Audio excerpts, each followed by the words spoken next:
Cleared out a spot for the chickens to come out. Got water to feed on that spot. They'll probably come out, but they won't come out yet. It's about 10 o'clock. A lot of those helping by using the four-wheel drive tractor to clear out the driveway. This is the most snow we've ever got when we lived here. All at one time like this. They just built on the other snow that was here. It's really deep. I think the drifts are about 2 feet. I'll take you over and show the greenhouse real quick. But this is probably the best I could do as far as light because it's really right out here. But there's the greenhouse. The drifts all around it are pretty well even with the bed, so I'm guessing about 2 foot of drift. If I get a chance, I'll get shoveled out to it today. Okay, this is inside the greenhouse. I did shuffle away over here.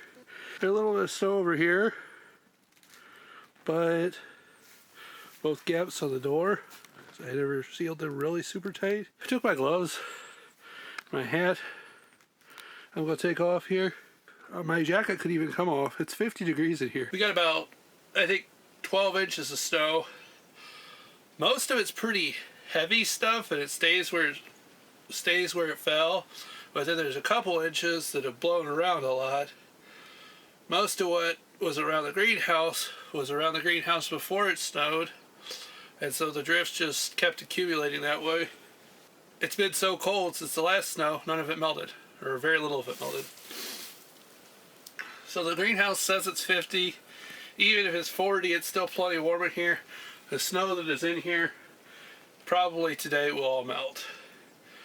I got a couple pictures that I'll include of some lettuce here that looks like it got hit by frost on the top, but I'm actually not sure that it actually killed it. So I'll be curious to see if it comes back.